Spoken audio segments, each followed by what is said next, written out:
Нестандартната артистична инициатива е насочена към популяризирането на универсалния символ на човешките права, като цели да привлече повече граждани, съпричастни с каузата.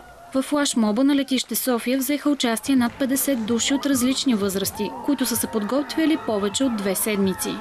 Символът е създаден с цел, ето това е символът, той е създаден с цел да информира хората за техните права, да ги накара да се борят срещу това да бъдат потъпвани техните права. И много се радвам, че съм част от тази кампания, защото това е кампания, която е обърната към абсолютно всичките хора. Повечето българи познават правата си само от части и гражданите считат, че трябва да има такива събития, които да повишават обществената информираност. Със сигурност държавата, със сигурност трябва да взима по-голямо участие в това, но наистина смятам, че си е до човека. Всеки, който иска да се знае правата, има начин да ги разбере.